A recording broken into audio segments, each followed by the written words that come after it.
At page 271 is the response from the Association of British Insurers. At page 273 is the response from the Justice Minister. At page 274 is the response from the Education Minister. At page 277 is a response from the Northern Ireland Approved Instructor Council. At page 282 is a request to DFI seeking some clarity around GDL from the Driver Skills Academy.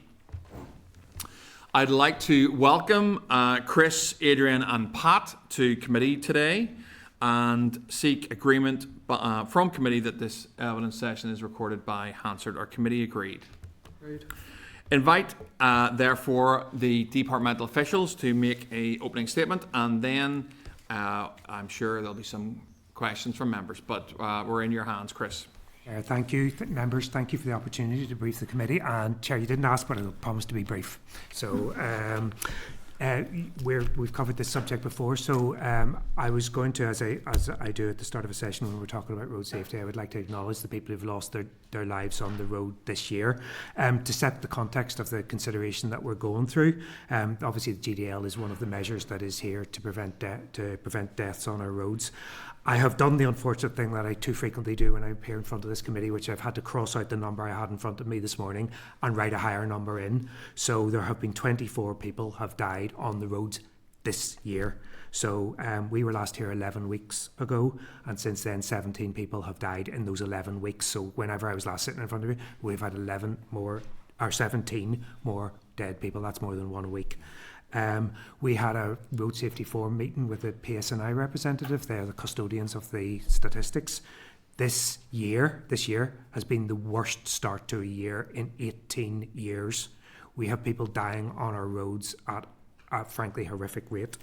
That is a mixture of drivers, passengers, pedestrians, motorcyclists, vulnerable road users. Looking specifically at those who are aged 16 to 24, there have been 5 deaths this year among those aged 16 to 24, which is the way the stats are convicted. We're losing that age group at more than one a month. The impact of GDL, so whenever we are doing this, the notion is, well, somebody should do something about this, and somebody is the people sitting around this collective table, and among the somethings is GDL. So just to say that for the Chair, I have no more to say. You know the issues, and we hand ourselves over to you for your questions. Okay, listen, thank you very much, Chris, for that brief opening statement, and certainly I would reflect that the committee is completely aligned with the view that you have shared today, that road safety, and I know it is a priority for the Minister. Anything that can be done in terms of road safety is worthwhile, and the committee, I think, has been genuinely supportive of GDL. I think, as you will be more than aware, we had our issues about how it was introduced in terms of both the assembly and the methodology with which people learnt about it. But that notwithstanding, that's not really what we're here to talk about today. In terms of how this is embedding, and certainly since your last meeting with us, we have heard concerns from NIAC and DIA, who have said, and I think it's a fair summary, that they certainly didn't feel properly consulted. But let's park that for a second, and I think to agree that that is not something that we can go back on. But also they have concerns about how prepared they will be for this deadline in October. So I suppose my first question to you is, what level of confidence does the department have that driving instructors across Northern Ireland will have enough time to make the necessary adjustments? What level of confidence do you have we will be ready for October?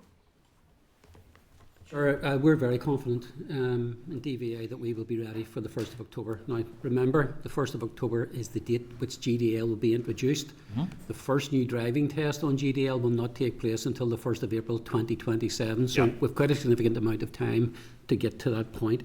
It's critical that the legislation is in place before the summer recess to enable us to achieve the 1st of October deadline. The risk register that I hold for the introduction of GDL has only one red risk on it, and the red risk is the legislation. And that's only there because it's outside of my control. I can do absolutely nothing about that, and that's the reason why it's such a high level. All of the other risks are manageable and they have been mitigated against. We have a communications plan that has been developed that will involve NIAC and the Driving Instructors Association and all other stakeholders. There's an internal plan. We're holding GDL stakeholder meetings. The next one is tomorrow. Following the last session just before Easter with NIAC, DIA and the insurance company, Mr Dunn very helpfully issued a question 43205 that evening, asking for what sort of engagement we had prior to the announcement and what engagement there's been since the announcement. And we provided the Minister provided that answer to Mr Dunn on the 15th of April.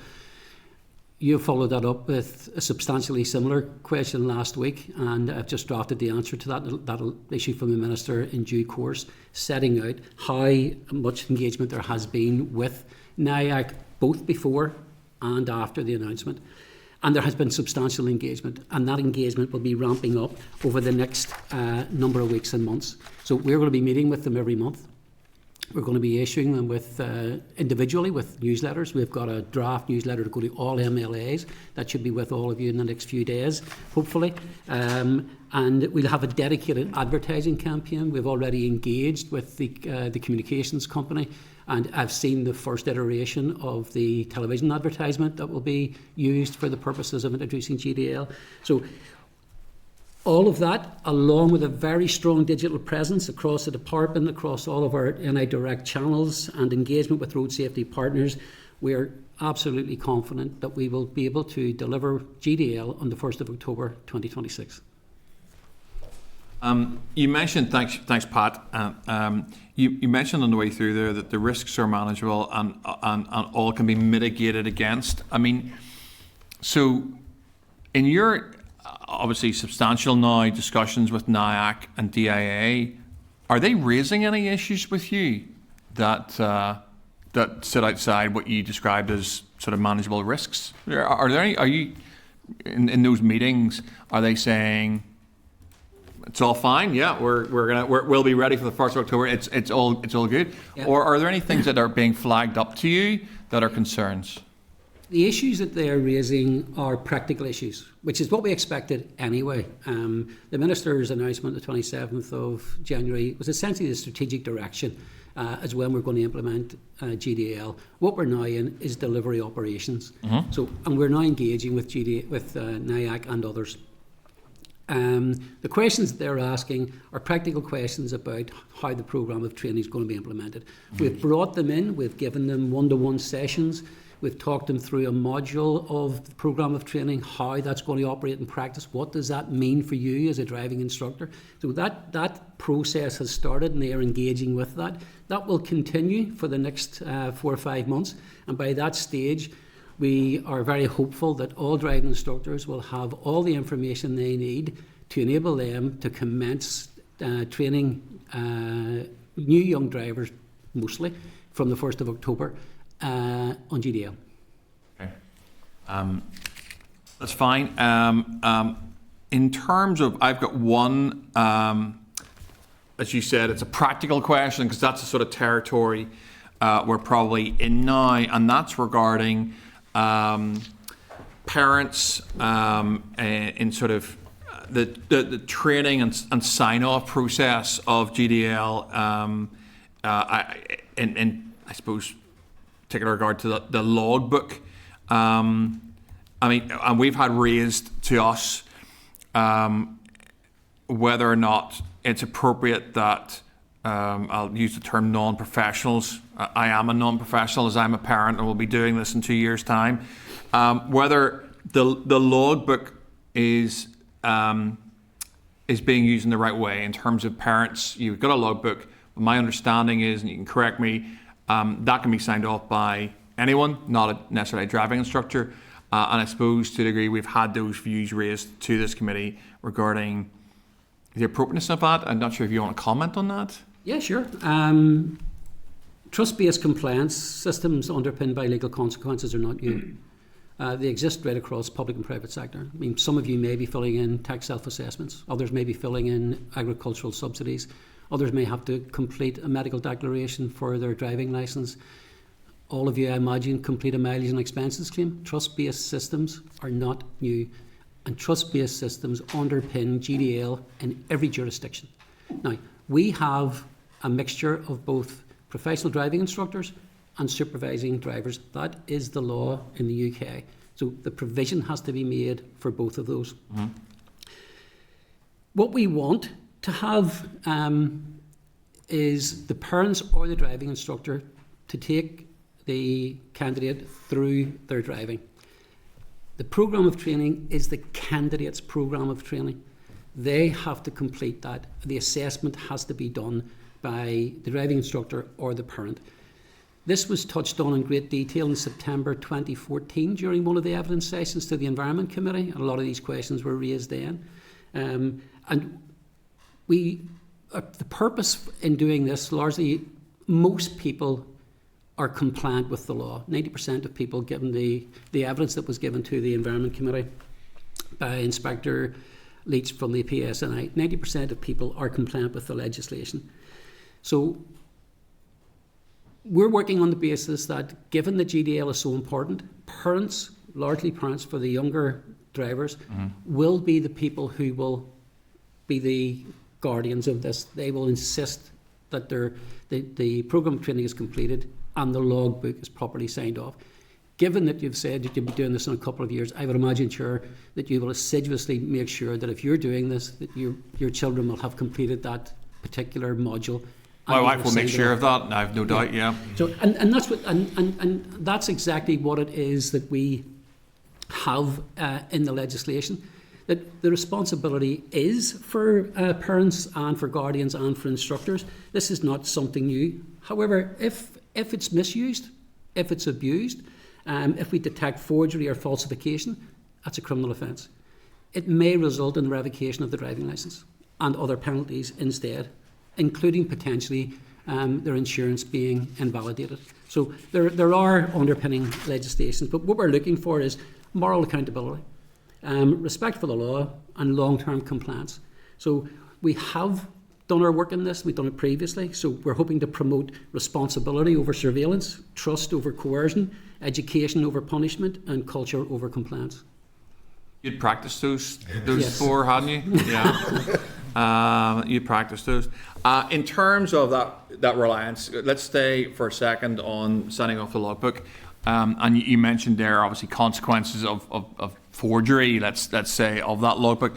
How would that be assessed? Whose job would it be to look at that and go, well, that looks dodgy? Well, that's changed slightly from when we originally brought forward the legislation back in 2016, because at that time we were looking at a hard copy logbook with an actual signature on it. Mm-hmm. This is now going to be an app. On an app. So the app will require the candidate driver to invite their IDI, a share code will be given, or their supervising driver. IDI? ADI? Yeah, instructor. Yep. To be their supervising driver. Yep. Now, that person holds a driving licence. Yep. So we know exactly who you are, because you have already complied with our identity verification checks to get your driving licence. So whenever you're invited onto the candidate's app and you're signing off the logbook, we know who you are. So forgery isn't so much an issue now, because we're not looking at handwritten, but we've got a digital identity audit trail of who is doing what. That's fine. I might have a couple more, but I don't want to hog it. John.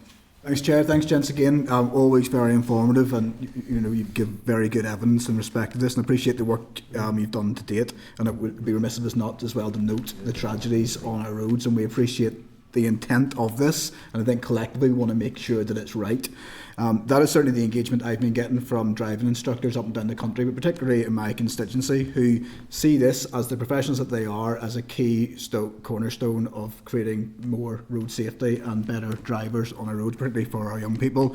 But it would be remiss of me not to say that many of them still feel that they're in a real area of ambiguity around the process. This will be eye-opening today, even around the app and the supervision. But they keep asking me, John, when are we going to find out how it's going to work and when we're going to get our training?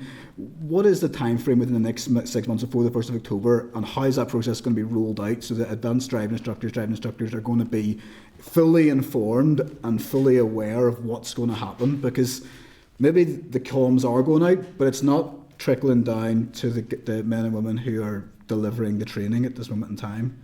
The stakeholder engagement began shortly after the Minister's announcement on the 27th with NIAC, with the umbrella organisation. Okay.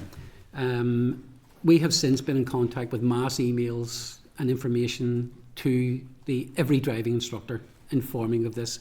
We will be continuing that over the next number of months, and we will be inviting driving instructors into our headquarters to take them through the end user experience so that they see exactly what this is, and we'll be making those materials available. I understand the frustrations of driving instructors at this point in time because they don't think that they know as much as they would like to know about it. They will know everything that they need to know about it by the time this is introduced on the 1st of October. So if you would give them that, your constituents, that assurance, yes, and to all driving instructors, they will know everything they need to know so that they will be able to teach new drivers after the 1st of October under the new GDL regulations.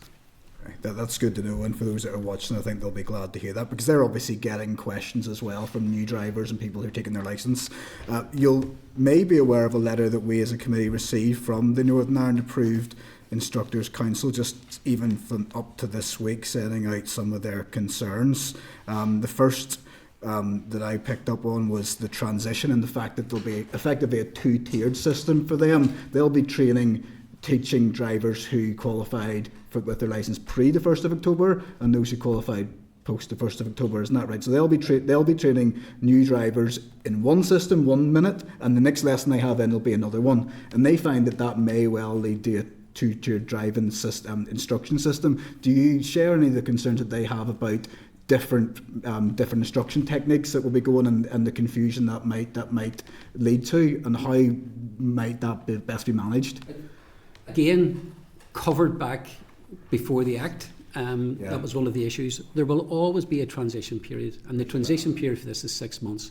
And during that time, the driving test will be the same right up until the 31st of March. Okay. The instruction will be different.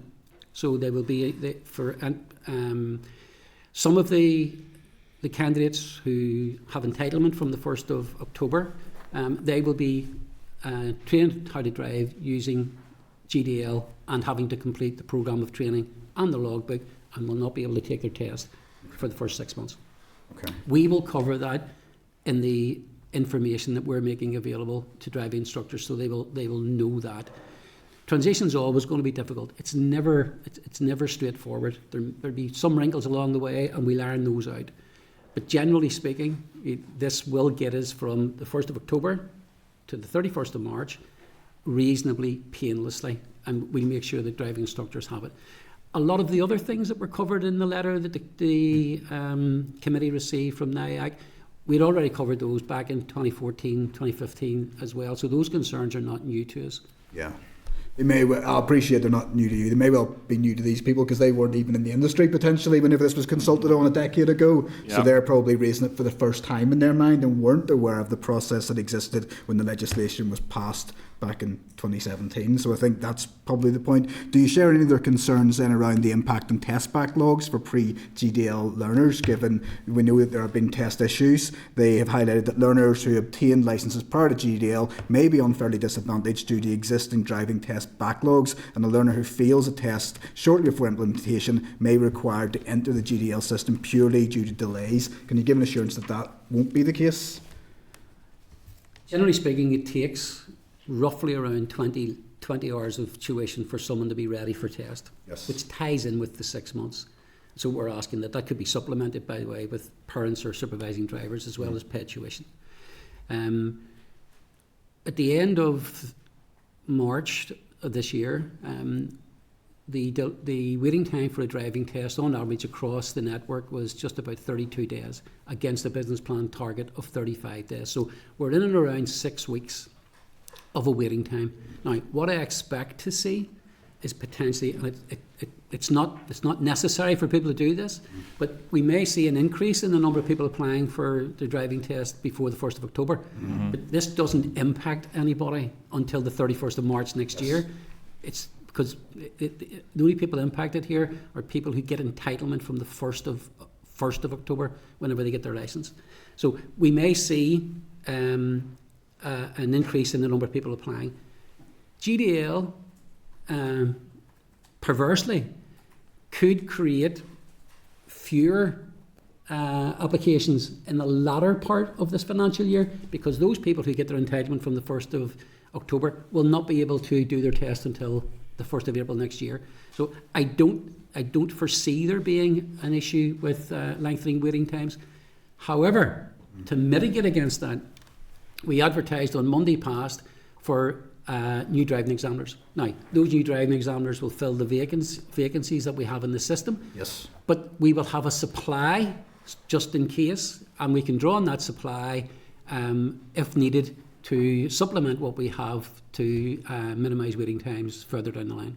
Okay, that's good to know. I'm sure they'll be keen to do that. But effectively what we're saying is there shouldn't be any impact on those, and it's not going to be the situation where someone's going to have to begin a whole new process if it gets to a stage, if they go through the old system. I will caveat that. Please do. If you fail your test at the end of March of next year, and your test is not, the earliest opportunity for another test is after the 1st of April, you will be captured by GDL.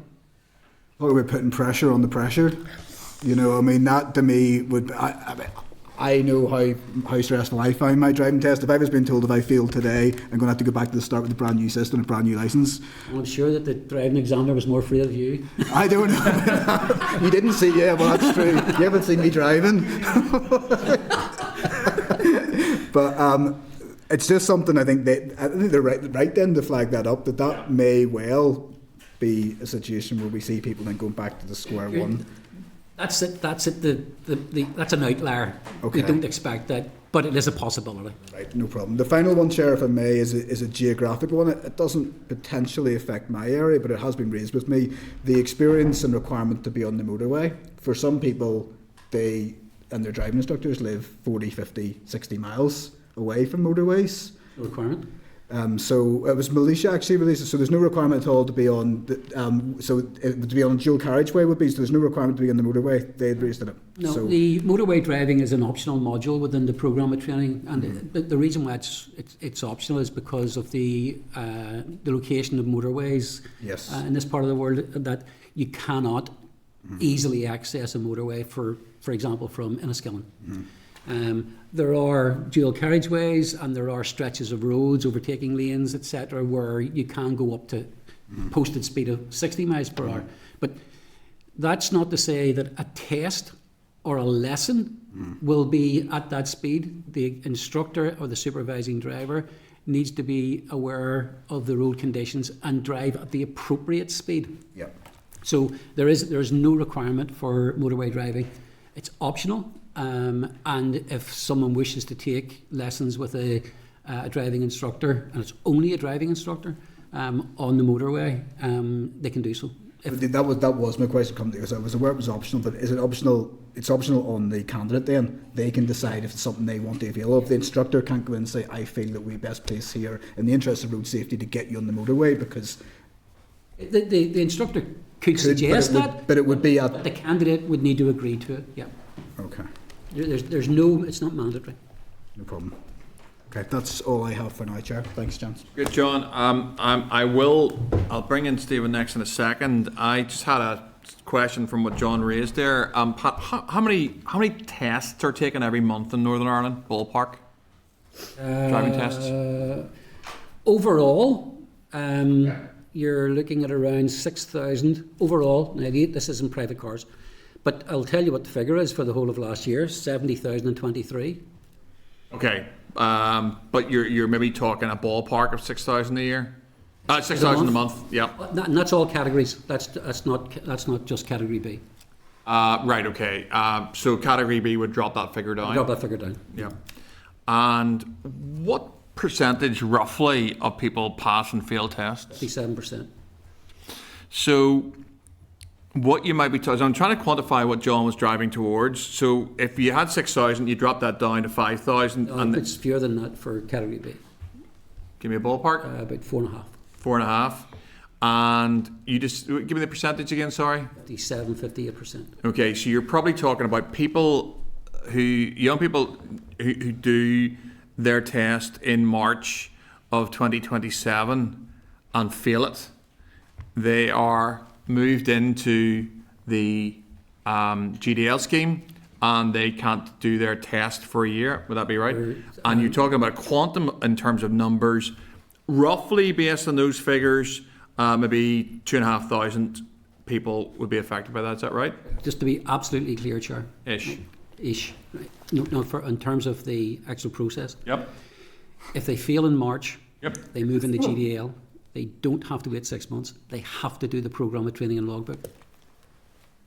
Okay. So they'll move into the scheme to do the programme of training and complete the logbook, and then they can apply for the test, because they will have held their licence for longer than 6 months by that stage. Okay. So once they've done those two aspects, they can take a test again. Yeah. Okay. Great. Now that's good. That's a useful clarity. Stephen. Thank you, Chair. Thank you, folks, again for your presentation and answers so far. In February, Pat, in particular, you were very confident that you will have everything in place in October. Do you still have that exact same level of confidence? After conversations yesterday with my team, I've got a higher level of confidence. Okay. For the 1st of October. Okay, no, appreciate that. And a note the Minister had said on the 5th of April, there was a press article that she acknowledges there is still work to be done to ensure the time frame is met. But I appreciate, acknowledge your confidence on that. But certainly the sector, as has already been... I would say that the work is probably in this room. But I appreciate the legislation. Yeah. That's really the only red risk that I have on the risk register. The other risks in terms of the IT platform, the app, the materials, they're all sitting almost complete. Okay, well the sector obviously is keen to hear more of that confidence, I suppose. I think it is fair to say some members have already reflected that, and it's been engaged with different bodies and instructors, and I know the media articles on it as well around the readiness within the sector. But we do acknowledge and note that you are actively working on that, and we would encourage you to continue with that, particularly around the engagement piece. And I know you referred to the 2014, and I appreciate that yourselves may have been in post or in that position, but I know it is an important point that many within the sector weren't, and even the youth assembly, for example, some of them were saying to us that they weren't born even when when those things were being considered. So there's a feeling of a lack of what a young driver today, their view may be on this particular piece of work. But I appreciate there is a need for progress, and that's why we do support the principle of it, and anything that improves road safety.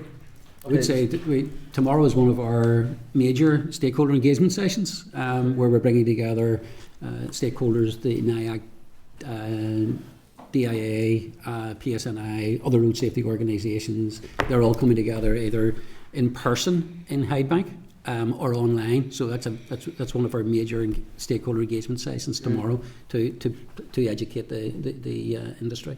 Okay. Yeah. Well, look, that's positive to hear. I encourage you to keep at that. Some concerns have been raised around potential unintended consequences, of the legislation for both learners and also for instructors, and including around legalities and liabilities, particularly around the module issue has been highlighted. Have you any thoughts on that, on those important points? The issue around the legality of the logbook, I think, was addressed in the correspondence from the Association of British Insurers to the committee, where there is no legal basis for that. Yes, well, I know I did read that, but I suppose it's still a feeling that is out there, and where there is maybe a vacuum of information too, that can often be accelerated as well around the sector. We have made that clear tonight to NIAC and others as well, that it may well come up tomorrow. It will, and it will be addressed. Imagine, but we will cover that in our update newsletter. Okay. And that there is no basis for it.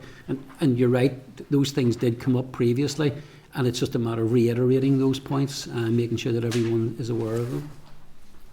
On the liability? On the liability, yeah. So there is no liability. You've no concerns no on concerns. that? Okay. The insurance premiums as well has been talked about. One of the positivities around this was, potentially positive impact on prices and insurance costs. Has there been anything more on that since we last talked in February around here? So any impact that this will have on insurance premiums is a byproduct.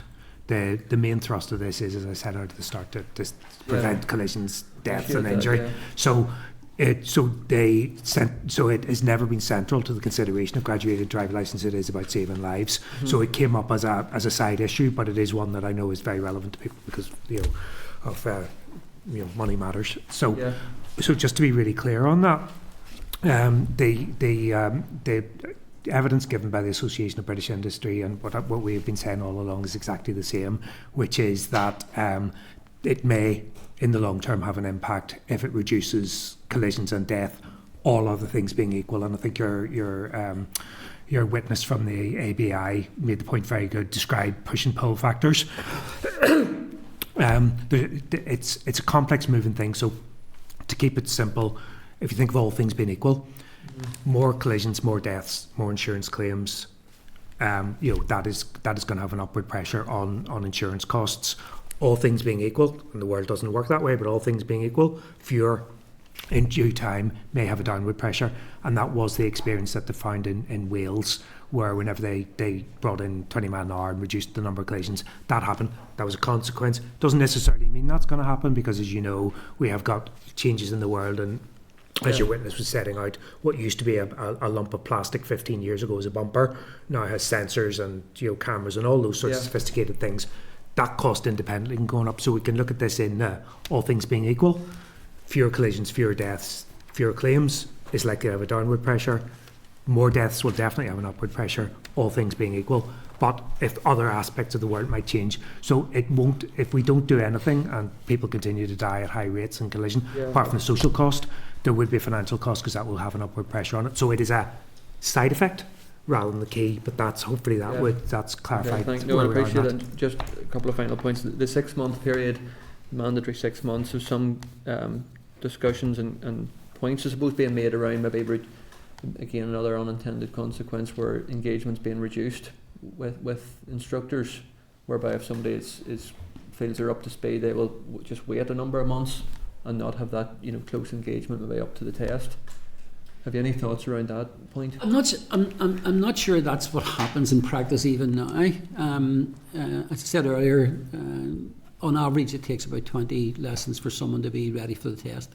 And our advice to driving instructors has always been that only apply for the test whenever your candidate is ready for the test, so that those lessons that come after the point where you feel that they are ready for test are reinforcing the learning as opposed to providing them with new learning. One of the reasons why we wanted to get away, introduce GDL, was to get away from this thing that was called the crash course. I mean, an unfortunate term, where individuals over a period of a couple of weeks took intensive lessons to drive a car. They were mechanically, technically competent to drive the car, but they may not have driven in the rain, they may not have driven at night, they may not have driven on an icy road, but they weren't safe drivers. And those are the sorts of things that we want to get away from, so that learning happens in a structured way over a period of time to reinforce those good behaviours, particularly in terms of attitude and behaviour, so that you understand what it is you're feeling when you're on the road and how that affects your behaviour in driving that vehicle. Okay, and just for clarity, finally, the theory test as it is today, does that change, or does that stay exactly as it is? You still go to city centre or wherever and on your 17th, or when can you The rules around the theory test haven't changed, so as soon as you have entitlement, then you can You can book it on your can book birthday for as such, to yeah. do your test. Yeah. So it doesn't impact the 6 month thing, Yeah. yeah. Okay, thank you folks. Thanks, Chair. Thanks, Stephen. Peter.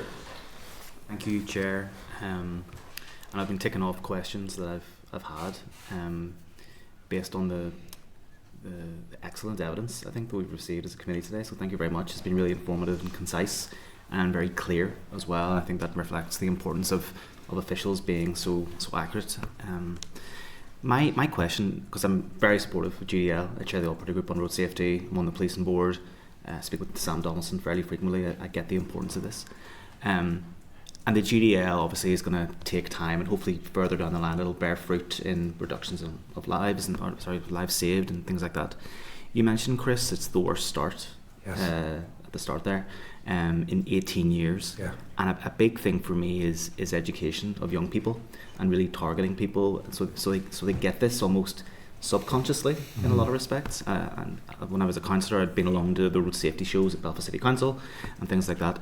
We've had a response from the Education Minister today in terms of trying to get road safety onto the curriculum. Yeah. Do you think that there's, and this is my sole question, do you think there's merit in doing something like that from a road safety perspective? You know, making sure it's a priority that in young minds, as they make their way through the education system, they're conscious of road safety rather than hitting 17, 18 and then GDL hopefully making that apparent to them. Do you think there's merit starting younger? And what would your thoughts be on that? I'm not the only alumnus from the Department of Education in the room, so I do understand where the Department of Education. I worked there for nearly 10 years, and there's a lot of pressure to put things into the curriculum,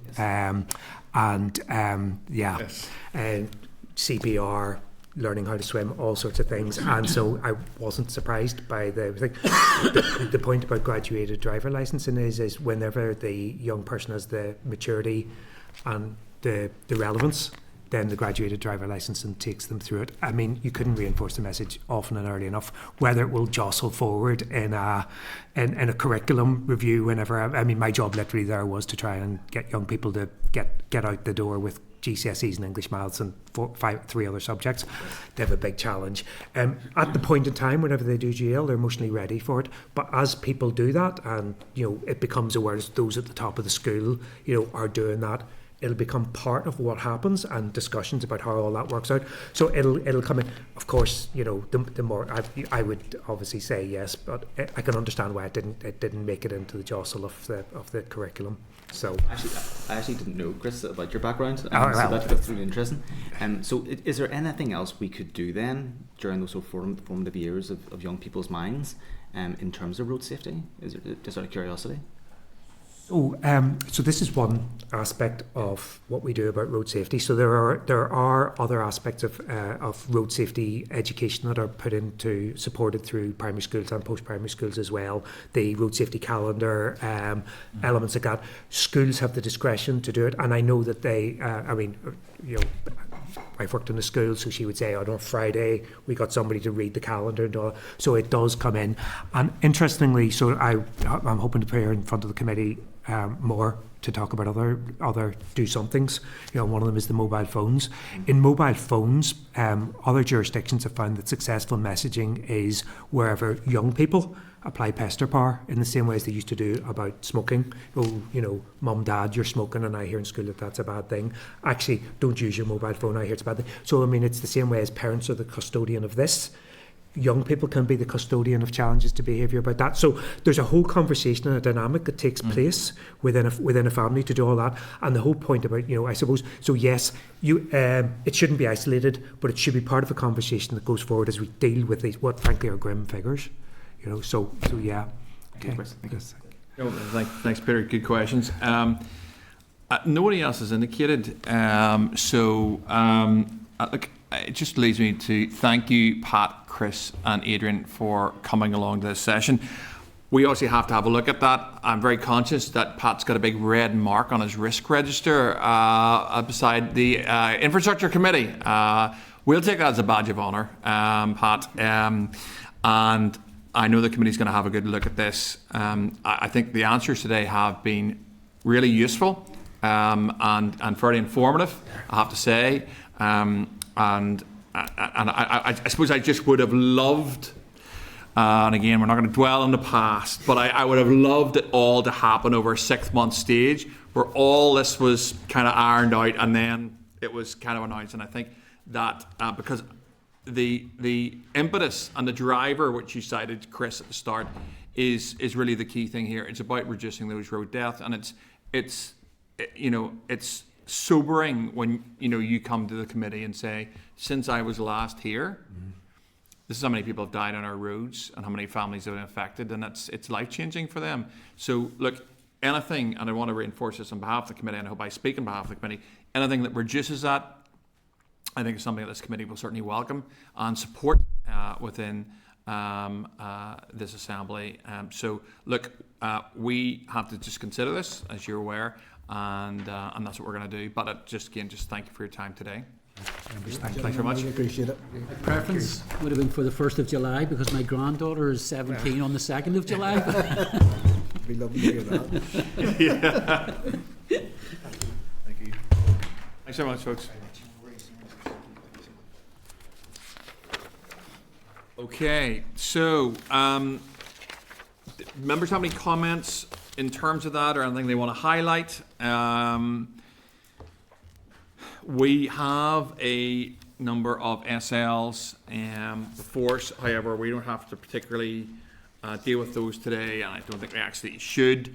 As you have noted from the evidence given to the committee, the importance of this committee in terms of how this issue goes forward, because we obviously have to pass these SLs through this committee for this to take effect. But clearly we'd want to have a chat just about that in the future.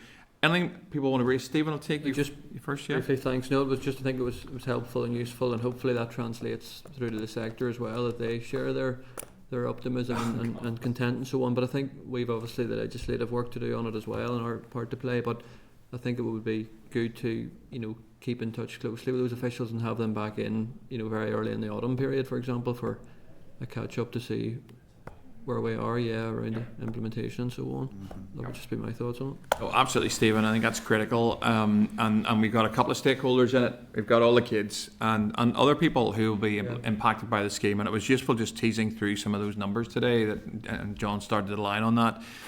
We've got the other stakeholders who are all these driving instructors who are going to have to implement this scheme, and the pressure on them. Clearly, the evidence was very positive from the department in terms of their engagement with driving instructors, and we did our best to tease out their level of confidence in terms of the sector being able to implement this in the timescales that the department would like it implemented within. So, Michael, anything from you in terms of any additional information we need, or how we take it forward? There was nothing that I picked up specifically, and I think we ticked off most of the things that members had concerns about. So the question is whether members still have concerns that they've not received comfort for. I'm going to invite Aoife to come to the table, if that's okay, Aoife.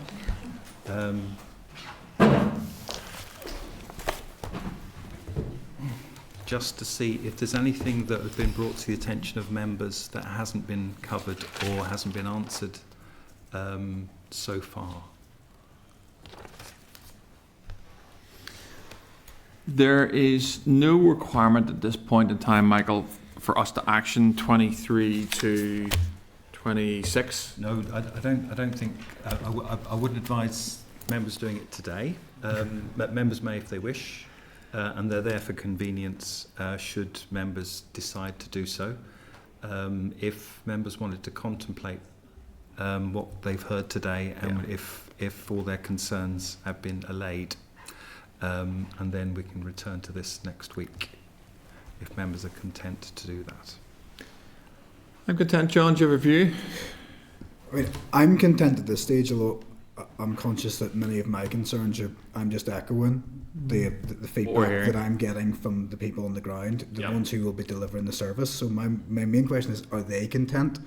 Are they satisfied that the training will be timely and to what they need to make sure they're competent, because ultimately they are trade professionals. They want to get this right, they want to play along, but I just sense that I'd like to hear from them. I'm happy to reach out directly. Maybe we can individually, or maybe we bring them in briefly. That was I was heading the same direction, John. Whether or not we invite the two bodies back in and say, look, provide them with the evidence.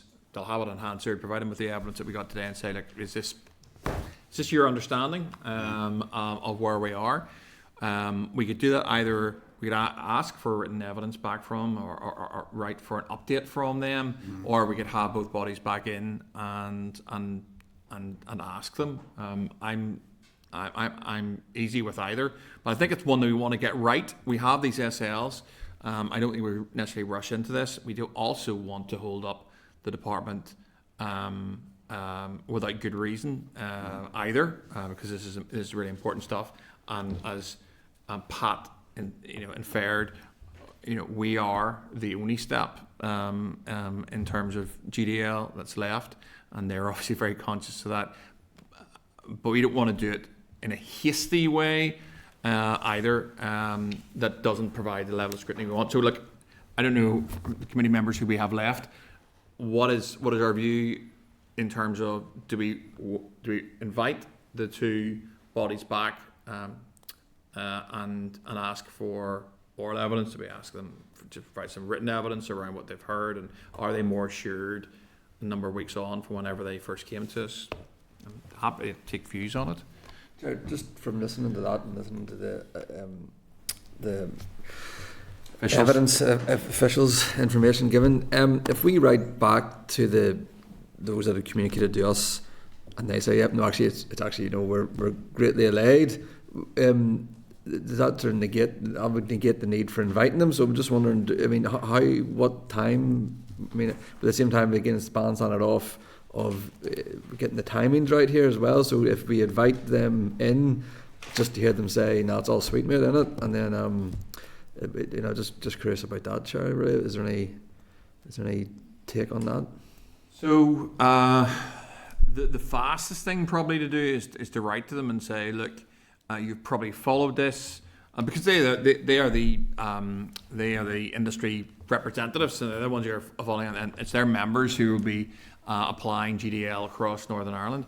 We could just write to them and say, look, you've probably followed this, and I know that I have had contact from driving instructors as well regarding it, and they've raised some things with me. But really, I would be content at this point in time to write out to both organisations and say, look, you've been following this at the committee.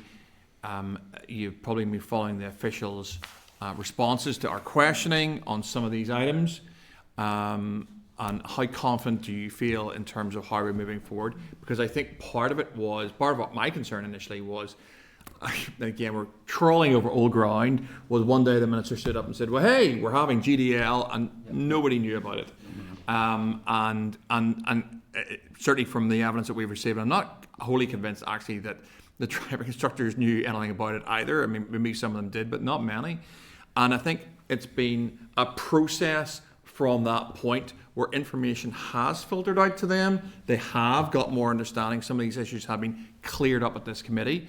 But ultimately, I'd want to have them say we are actually in a better place. The department is communicating with us a lot better. They're meeting with us monthly. We're having these meetings. We're sharing our concerns. They are addressing these. They're working through it all. And yes, we think this is viable. But that's for, we're not cited to make that that call, I think, really. Stephen? Just to echo that and support the comments, I think over 70 years it's the most significant change. I think that reaffirms the need for us to keep a close call on and keep engaged with those people that are actually delivering it. It's not the officials that are here. No, it'll be driving instructors who have to make the transition. And yeah, as they said, transition's hard, and that change is hard, and we teased out some of the issues around that today. Those folks that are working hard are crucial day and night at it, so I think it would be good to keep in touch with them closely on it. I'm happy to support then if that's a proposal to write to them. I suppose if they're content, then they can say, like, we're content with what we've heard. If not, we can maybe clear some space through the clerks to see whether it is feasible it's worth to come back in and cover some of the issues that they still have concerns over. And I think, look, we as I said, we don't want to hold up the SL1s. It's not my view to hold up the SL1s. But equally, it is this committee's job to scrutinise what we see and make sure that if we put our imprimatur upon this, that it's done in an appropriate way. So let's. A committee agreed to that. Yeah, happy enough. Okay, all right.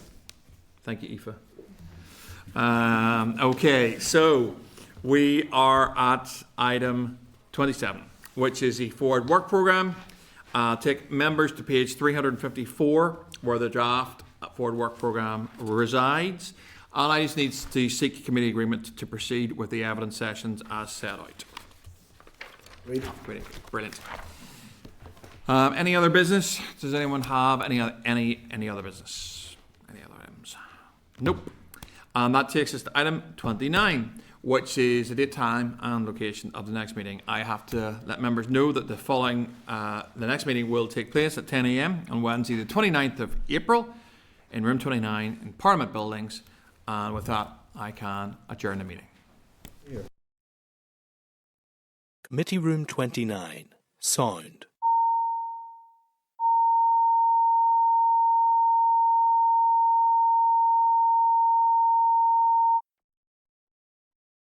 Committee Room 29, sound.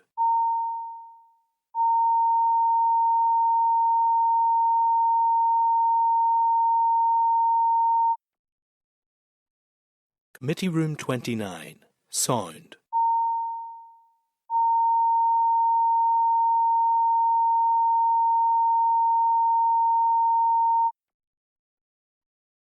Committee Room 29,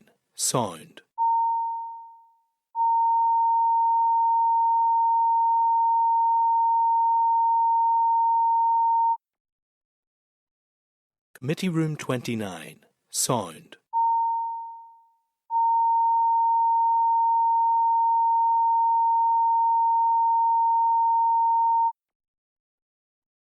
Committee Room 29, sound. Committee Room 29, sound.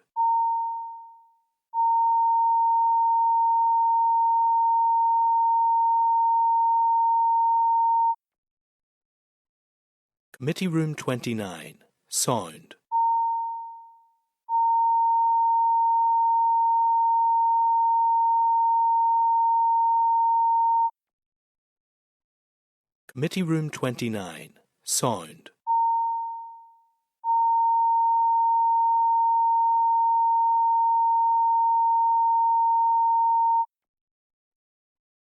Committee Room 29, sound.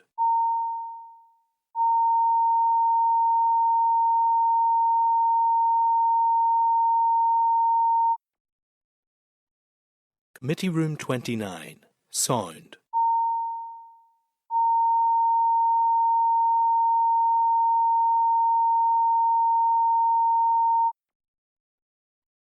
Committee Room 29, sound.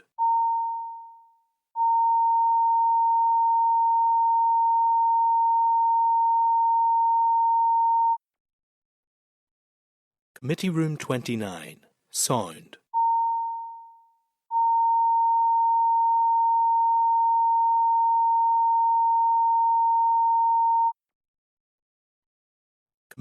29, sound.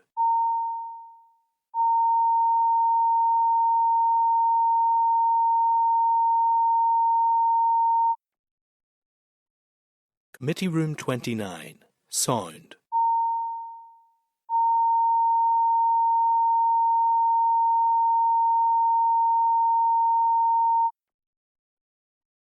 Committee Room 29, sound.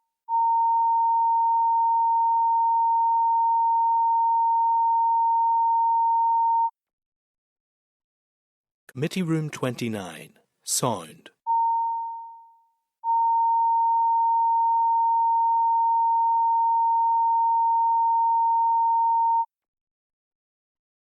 Committee Room 29, sound.